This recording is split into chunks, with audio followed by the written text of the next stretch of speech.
Bételgeuse, une supergéante rouge. Cette boule de plasma en ébullition est l'une des plus grandes étoiles de notre galaxie et l'une des plus brillantes.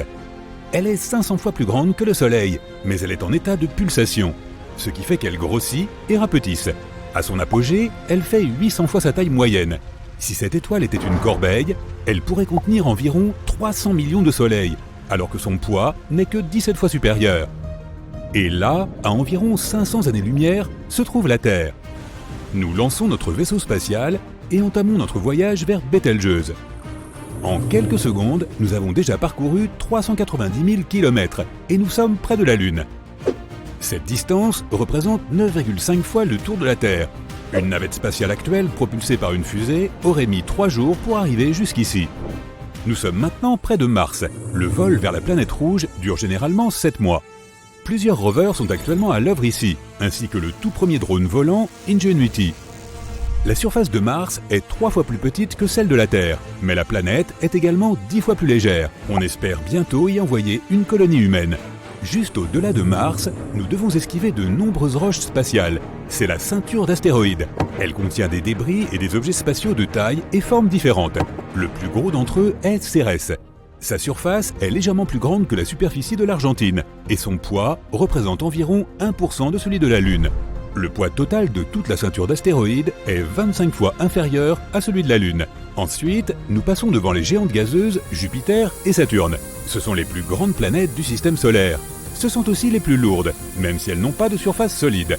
Ensuite, nous passons par Uranus et Neptune. On les appelle géantes de glace. Et à l'extrême limite du système solaire, nous voyons Pluton. Elle était autrefois considérée comme une planète à part entière, mais elle a été retirée de la liste. Nous voilà maintenant à 7 milliards de kilomètres de notre maison. Il a fallu à la sonde spatiale New Horizons environ 9 ans pour arriver jusqu'ici. Accroche-toi à ton siège, on va accélérer. Nous traversons la ceinture de Kuiper. Il y a beaucoup d'astéroïdes et de blocs de glace ici. Ce sont les matériaux de construction les plus anciens de notre système solaire. Il y a plusieurs milliards d'années, notre monde ressemblait à un nuage de ces astéroïdes. Nous continuons notre voyage et atteignons le bord du système solaire, l'héliosphère. Nous nous sommes déplacés jusque-là grâce au vent solaire, mais il commence à ralentir car il entre en collision avec le vent interstellaire et se réchauffe. C'est ce qu'on appelle le choc terminal. La sonde spatiale Voyager 1 a atteint ce point en décembre 2004. Nous arrivons maintenant là où l'héliosphère se termine et où l'espace interstellaire commence.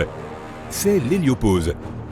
En 2012, Voyager a franchi cette limite et est devenu le tout premier objet fabriqué par l'homme à atteindre l'espace interstellaire. Mais le message de Voyager rapportant cet événement est arrivé sur Terre près d'1 an plus tard, en raison de l'énorme distance. Il a fallu 35 ans à Voyager 1 pour parcourir tout ce chemin. Et la voilà. Cette sonde est aussi longue qu'une voiture et fait le poids de 2 motos. Il y a une plaque en or sur sa coque. C'est un message de l'homme aux potentielles civilisations extraterrestres. Elle contient des images de paysages terrestres, des enregistrements de voix humaines et notre ADN. Voyager est opérationnel depuis 43 ans et a parcouru plus de 22 milliards de kilomètres. Cela équivaut à 152 fois la distance entre la Terre et le Soleil. Et elle continue de filer dans l'espace à plus de 60 000 km/h. Nous voilà maintenant près de l'étoile la plus proche de notre système solaire, Proxima Centauri. Nous sommes si loin de chez nous que même la lumière a besoin de plus de 4 ans pour parcourir cette distance. Avec une navette normale, ce voyage aurait duré 73 000 ans. La raison pour laquelle nous voulions nous rendre ici était la présence d'une planète semblable à la Terre appelée Proxima Centauri b. Elle est 10 fois plus grande que la Terre et légèrement plus lourde. Elle se trouve dans la zone habitable de son étoile hôte. Cela signifie que de l'eau à l'état liquide pourrait se trouver sur cette planète et que la vie pourrait s'y développer. Mais cette étoile produit occasionnellement des éruptions. Récemment, sa luminosité a été multipliée par près de 1000. Elle a émis tellement de radiation que toute forme de vie aurait cessé d'y exister. Nous voilà maintenant à plus de 8 années-lumière de la Terre. L'étoile la plus brillante de notre ciel nocturne est Sirius. Elle est si brillante qu'on peut même la voir pendant la journée. Mais en réalité, il y a 2 étoiles, Sirius A et B, qui orbitent autour d'un centre de gravité commun. Ces étoiles se déplacent vers notre système solaire à près de 8 km par seconde. soit la vitesse maximale d'une supercar haut de gamme. Stop! Nous sommes arrivés près d'une planète potentiellement habitable, à 39 années-lumière de la Terre. C'est TRAPPIST 1d. Son étoile hôte est une naine blanche. C'est une étoile froide, 10 fois plus petite et plus légère que le Soleil. Il y a 7 planètes autour d'elle, mais TRAPPIST 1d est la plus similaire à la Terre. Elle est seulement 30% plus petite et 3 fois plus légère. Mais sa surface est rocheuse et la température y est de 9 degrés Celsius. On s'y sent bien avec une petite laine. Il pourrait même y avoir une atmosphère, des montagnes et des océans, ce qui veut dire que cette planète pourrait accueillir une colonie humaine. Mais il faudrait 677 000 ans pour y arriver avec des navettes traditionnelles. Et voici notre objectif principal, Bételgeuse. Il faudrait près de 8,7 millions d'années pour y arriver avec une navette spatiale actuelle. Cette étoile est si grande qu'à côté, notre vaisseau ressemble à un grain de sable. Remontons le temps pour voir ce qui est arrivé à cette étoile. Il y a d'abord eu une magnifique nébuleuse. C'est un nuage de poussière et de débris spatiaux qui s'est progressivement comprimé sous son propre poids. Une réaction nucléaire s'est alors formée en son cœur et boum! Une étoile est née. Au début, Bételgeuse était chaude et très massive, mais elle ne s'est pas étendue et est restée stable. Observons son cœur. Les réactions nucléaires dans le cœur de l'étoile créent beaucoup de chaleur et d'énergie. Cela produit une force, poussant les parois de l'étoile vers l'extérieur, ce qui provoque son expansion. Mais en même temps, l'étoile est très lourde, donc sa gravité exerce une pression sur elle depuis l'extérieur. Lorsque ces deux forces sont équilibrées, l'étoile reste stable. Mais avec le temps, toute étoile perd son combustible, l'hélium et l'hydrogène. Des éléments plus lourds du noyau se joignent alors à la réaction nucléaire. En brûlant, ils libèrent plus d'énergie que la gravité ne peut en contenir. L'étoile commence alors à s'étendre. C'est ce qui arrive à Bételgeuse. Elle est déjà si grande que si on la plaçait au centre de notre système solaire, son bord toucherait la ceinture d'astéroïdes entre Mars et Jupiter. Bételgeuse va continuer à s'étendre jusqu'à épuiser complètement son carburant. Puis, la gravité l'emportera, sa taille diminuera, puis elle fera un énorme boom. Son explosion, ou supernova, sera si aveuglante que Bételgeuse brillera plus que notre Lune. Heureusement, la Terre est trop éloignée pour que cette explosion puisse ennuyer l'homme. Le fort courant de matière qui sera éjecté lors de l'explosion n'atteindra le système solaire que 6 millions d'années plus tard. Puis, le vent solaire arrêtera ce flux, donc nous ne risquons rien. Bételgeuse est susceptible d'exploser à tout moment au cours des 10 000 prochaines années, bien que des scientifiques pensent que cela n'arrivera pas avant 100 000 ans. Revenons juste avant l'explosion de Bételgeuse. Il peut y avoir un autre scénario plus intéressant. La gravité pourrait comprimer son noyau massif avec une telle force qu'un trou noir se formerait à sa place. Les trous noirs sont ce qu'il y a de plus lourd dans l'univers. Ils ont une force gravitationnelle incroyable dont même la lumière ne peut échapper. Le trou noir de Bételgeuse commencerait à aspirer la poussière cosmique et les restes de l'étoile. Tous ces débris, ainsi que la lumière des autres étoiles, se retrouveraient prisonniers jusqu'à la ligne d'horizon de ce trou noir en expansion. Pour la première fois de l'histoire, nous pourrions assister à la naissance d'un trou noir. Mais en réalité, Bételgeuse est trop légère pour devenir un trou noir, et il est plus probable qu'après son explosion, elle se transforme en une naine blanche qui s'estompera progressivement jusqu'à devenir invisible. Remontons le temps jusqu'à il y a 4,6 milliards d'années, afin de voir le moment où notre système solaire est né. Waouh! Il n'y a rien qui ressemble à une étoile ou à une planète. Pour l'instant, il n'y a qu'un nuage géant de poussière qui porte le nom de nébuleuse. Ce sont des molécules d'hydrogène et d'éléments plus lourds, ainsi que de la glace laissée là par une étoile précédente. Mais ce nuage n'est pas dense, donc il ne peut pas se transformer en une étoile ou une planète. Mais ensuite, une vague d'explosions arrive ici, peut-être même plusieurs. Une explosion de supernova se produit à quelques années-lumière de notre nébuleuse. Une étoile géante brûle son carburant, puis s'effondre sous son propre poids. À ce moment-là, retentit un boom d'une telle force que sa lumière peut être vue à des dizaines d'années-lumière. L'onde de choc de la supernova atteint notre nébuleuse. Comme une vague en mer, elle frappe le nuage de poussière, le laissant rétrécir et devenir plus dense. La nébuleuse a alors acquis un centre de gravité commun. Elle a attiré à elle de plus en plus de particules de poussière. Cela a exercé une telle pression sur le noyau de la nébuleuse qu'il s'est mis à tourner. Et plus la masse du nuage central était importante, plus il tournait vite. Les particules à l'intérieur du noyau sont entrées en collision plus rapidement et plus fréquemment. Cela a fait monter la température de la nébuleuse à plusieurs milliers de degrés. À ce moment-là, une proto-étoile est apparue. C'était un soleil jeune et instable. Lorsque la température du noyau de la nébuleuse a atteint des millions de degrés, des réactions nucléaires s'y sont déclenchées. Les noyaux des éléments légers comme l'hydrogène et l'hélium se sont heurtés les uns aux autres et ont fusionné pour donner des éléments plus lourds. Que la lumière soit. Il y a 4,5 milliards d'années, la proto-étoile s'est transformée en un soleil stable, mais 30% plus sombre que celui que nous connaissons aujourd'hui. Il reste aussi un énorme nuage de poussière. C'est le reste des matériaux qui n'ont pas participé à la création de notre étoile. Tu peux maintenant voir les plus gros objets de ce nuage. Les éléments lourds et la poussière ont commencé à s'accumuler, formant des protoplanètes. À ce stade de l'existence du système solaire, il y avait environ 100 protoplanètes, dont la taille allait de celle de la Lune à celle de Mars.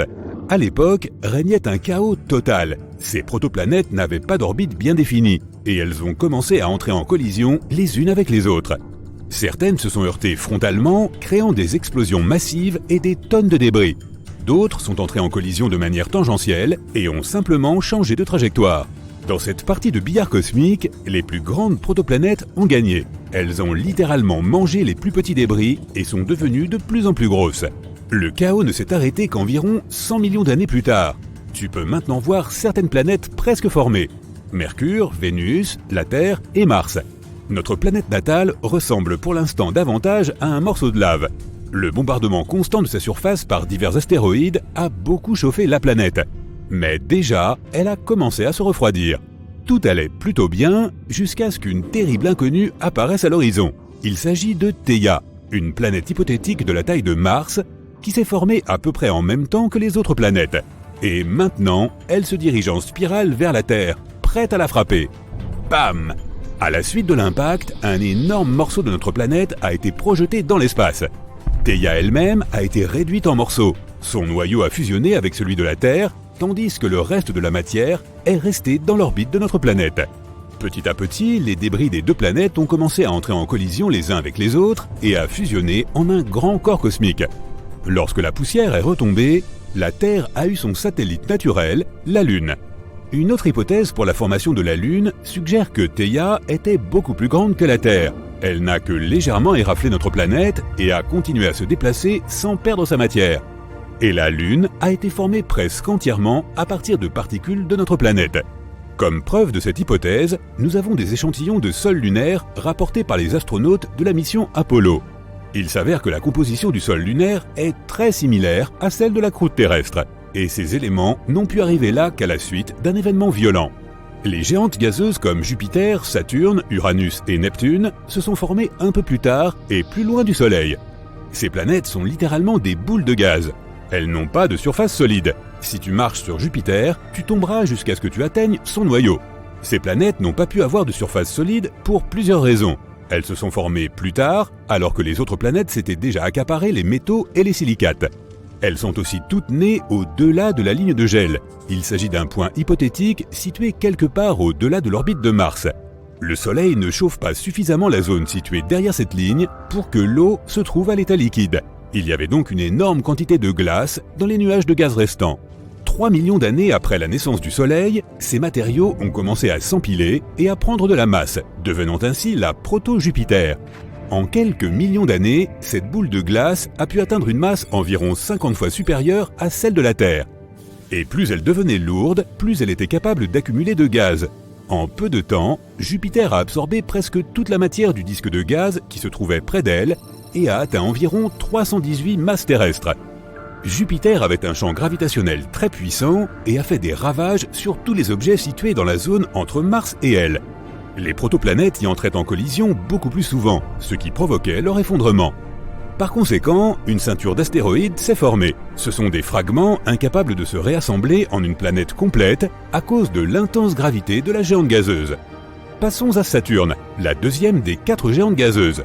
Elle est 3 fois plus petite que Jupiter. On pense qu'elle est si petite parce qu'elle est encore plus éloignée du Soleil, à environ 10 distances Terre-Soleil.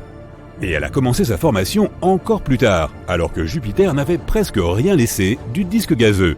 Mais Saturne a une autre caractéristique distinctive, ses anneaux. Ils sont si larges que tu pourrais y faire tenir 21 terres. Et ils sont aussi épais qu'un immeuble de 5 étages. On ne sait toujours pas exactement comment ils se sont formés, mais il y a 2 hypothèses principales.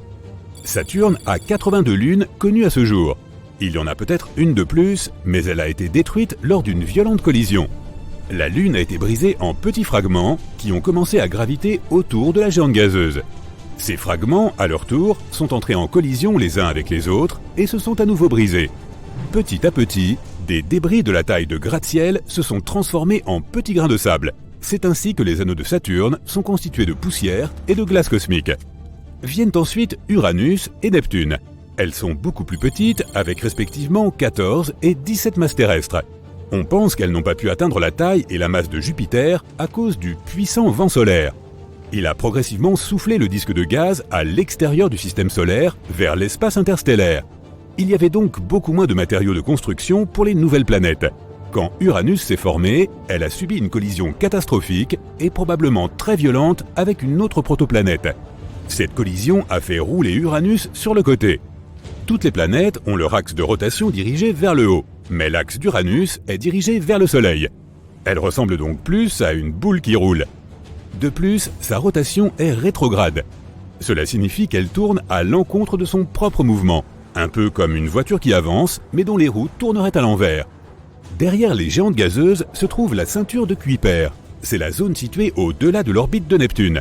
C'est l'endroit où les astéroïdes, la poussière et la glace sont restés après la formation du système solaire. Elle est similaire à la ceinture d'astéroïdes entre Mars et Jupiter, mais elle est environ 100 fois plus lourde. Sachant comment notre système solaire s'est formé, voyons maintenant comment il pourrait être détruit. Le Soleil a une durée de vie comme toute autre étoile. En ce moment, il est à peu près à la moitié de son cycle de vie. Chaque seconde, le Soleil transforme 4 millions de tonnes de matière en rayonnement solaire. Petit à petit, il va s'épuiser et commencer à brûler les éléments plus lourds qu'il contient. Cela augmentera la température, la luminosité et la taille de l'étoile. Dans 1,1 milliard d'années, le Soleil sera 11% plus lumineux qu'aujourd'hui. Les mers et les océans de la Terre commenceront à s'évaporer et notre planète se réchauffera de plus en plus. Dans 3,5 milliards d'années, sa luminosité sera de 40% supérieure à ce qu'elle est maintenant. Les conditions sur Terre à ce moment-là seront similaires à celles que nous connaissons actuellement sur Vénus. La vie sera tout simplement impossible. Dans 7,8 milliards d'années, le Soleil commencera à brûler de l'hydrogène dans son enveloppe. Il grossira alors pour devenir une géante rouge.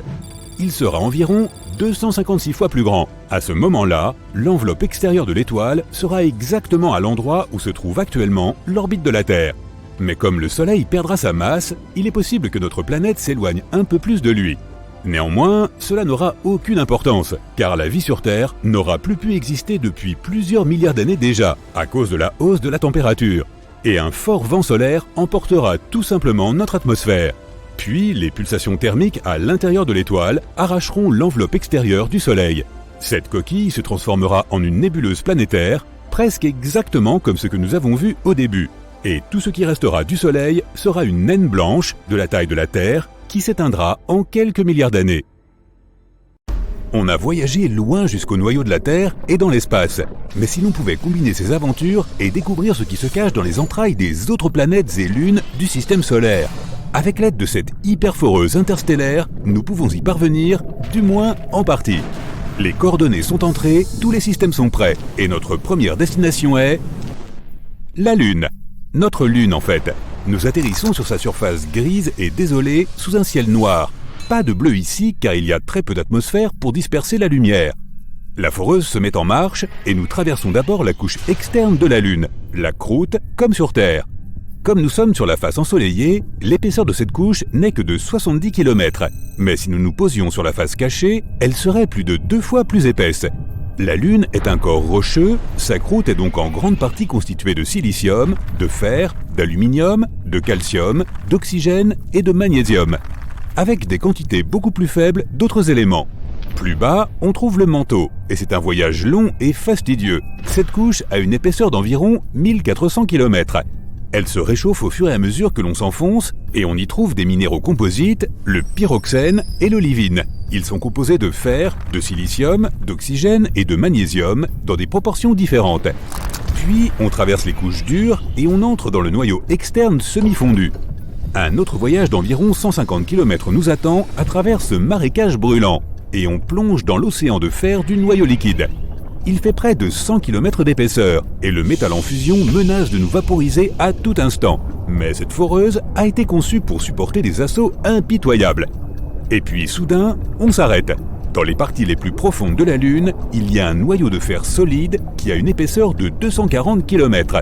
On pourrait forer à travers, mais ce ne sera pas nécessaire. Alors on y place juste le drapeau, puis on passe à la planète suivante sur notre liste de forage. Et il s'agit de Mercure.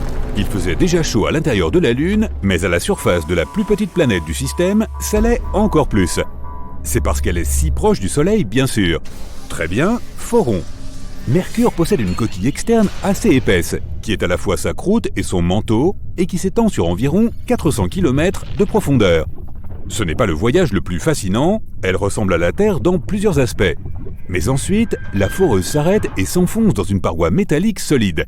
Il s'agit du noyau de Mercure qui a un diamètre de plus de 4000 km.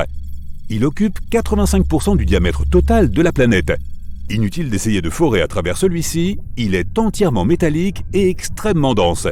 Passons à la planète suivante, et nous voici sur Mars à présent. Oh, regarde, c'est le coucher du soleil ici, et le soleil rend le ciel d'un bleu brumeux. Mais tu connais la procédure. Je veux dire, on est ici pour forer, et c'est ce qu'on va faire. La croûte de Mars est assez fine comparée à celle de la Terre, seulement 10 à 50 km de profondeur. Mais sa composition est sensiblement la même. Fer, aluminium, calcium, potassium et magnésium. C'est l'une des raisons pour lesquelles les humains cherchent à coloniser un jour la planète rouge. Elle est très semblable à la nôtre. Nous avons très vite percé la première couche, et la seconde, le manteau, se trouve maintenant devant nous. C'est une couche dure et rocheuse d'une épaisseur d'environ 3000 km. En raison de sa taille, Mars n'est plus actif sismiquement. Il n'y a tout simplement pas de magma en ébullition sous la surface de la planète, ce qui la rend silencieuse et paisible. C'est un long travail de forage, mais nous nous arrêtons finalement de manière brutale en nous heurtant au noyau, une boule de fer, de nickel et de soufre d'un diamètre de 3200 à 4200 km. Ce noyau est plus gros que celui de Mercure, mais la planète elle-même est plus grosse aussi, donc ça se comprend. Ok, notre prochain arrêt est encore plus intéressant car il s'agit de Jupiter. Cette géante gazeuse a une masse 2 fois supérieure à celle de toutes les autres planètes du système solaire réunies. Et nous avons atterri en plein milieu d'un océan. L'océan, si j'ose dire, est le plus grand de tout le système, et il est fait d'hydrogène liquide. La foreuse passe sans problème à travers la surface de la planète, puisqu'il n'y a pas de roche ou de métal dur ici, seulement du gaz et du liquide. Mais les secousses, aïe aïe aïe, la pression sur cette planète est plus qu'énorme, elle est inimaginable. La foreuse est à peine capable de la supporter, et plus elle s'enfonce, plus la pression augmente aussi. Nous avons atteint le noyau de Jupiter et ces conditions sont presque insoutenables. La température ici est d'environ 50 000 degrés Celsius. Et le noyau lui-même n'est pas solide mais liquide, maintenu par l'immense pression de tous les côtés. La foreuse commence à vibrer de façon inquiétante. Mauvais signe. Vite, on sort d'ici avant qu'elle ne se brise.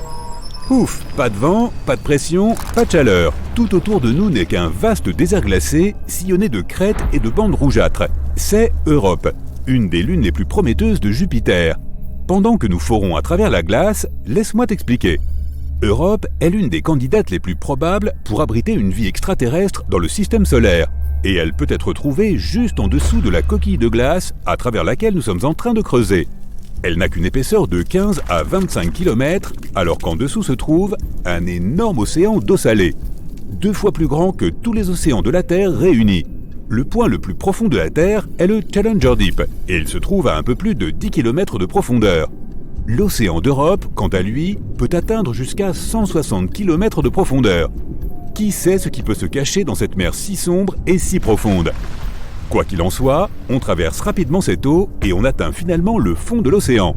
Le manteau commence ici et il est fait de roches, tout comme sur Terre. Et à peine plus profond, on trouve le noyau métallique de ce satellite. Europe est un peu plus petite que la Lune de la Terre. Il n'est donc pas très surprenant d'atteindre son centre assez rapidement. Ok, on continue et on va plus loin. Oh, je préfère qu'on fore aussi vite que possible. Regarde autour de toi, ça brûle ici. Nous sommes bien sur Io, une autre lune de Jupiter, et le monde le plus volcaniquement actif du système solaire. Regarde, ce volcan fait 2 fois la taille du mont Everest, et il est en train d'entrer en éruption. Heureusement, nous sommes déjà sous la surface d'Io, mais ça ne veut pas dire que nous sommes en sécurité pour autant. Tout est en fusion ici aussi, et principalement de couleur jaune et brunâtre à cause des énormes quantités de soufre. La puanteur doit être horrible. Bref, la caractéristique la plus particulière est que tout est toujours en mouvement sur Io, tant à l'intérieur qu'à l'extérieur. Jupiter et ses autres lunes génèrent d'énormes forces de marée, faisant gonfler la surface d'Io de plus de 100 mètres de haut en bas, comme les plus grands tsunamis sur Terre. Sauf qu'ici, ce n'est pas de l'eau, mais de la roche. Plus on s'enfonce, plus ça se calme, jusqu'à ce que l'on arrive au noyau de fer. C'est toujours chaud ici, mais au moins, il n'y a pas de tremblement et de gonflement comme au-dessus. Mettons un autre drapeau et allons au prochain point. Et ce serait bien Saturne, la deuxième plus grande planète du système solaire et la plus connue pour ses anneaux spectaculaires. Pas la seule à en avoir d'ailleurs, mais nous y reviendrons. Maintenant, comme tu l'as sûrement remarqué, notre foreuse tombe simplement à travers l'hydrogène et l'hélium gazeux qui constituent la majeure partie de la surface et de l'atmosphère de la planète. Pas besoin de travailler ici, il suffit d'attendre et d'espérer que l'immense pression ne réduira pas notre foreuse en un tas de ferraille. Enfin, la pression est devenue si énorme qu'on se retrouve dans l'hydrogène liquide. Et là, on commence à plonger. Bientôt, on va atteindre le noyau solide de Saturne. Ah, nous y sommes. Il est fait de fer et de nickel et est en fait assez petit comparé au reste de la planète. Bien, une dernière destination nous attend, alors allons-y. Et nous voilà, Neptune. La foreuse déploie immédiatement des ancres car les vents sont ici extrêmement puissants. Ils atteignent des vitesses 5 fois supérieures à celles des ouragans les plus dévastateurs sur Terre. Neptune est recouverte d'une assez fine couche d'hydrogène et d'hélium, tout comme Saturne ou Jupiter. Mais en dessous, il y a bien plus que cela. Il fait chaud, il y a du vent et on se sent très seul ici, à la périphérie du système solaire. Alors, autant creuser. Sous les gaz, on trouve tout à coup une masse chaude et bouillonnante d'eau, de méthane et d'ammoniac. Ouf, ces substances sont chaudes même si Neptune est appelée une géante de glace. Ce nom vient de son noyau. Au plus profond, là où nous nous dirigeons rapidement en ce moment même, une petite boule de roche et de glace trône toute seule. Et malgré les températures ardentes du dessus, la glace en dessous reste toujours froide.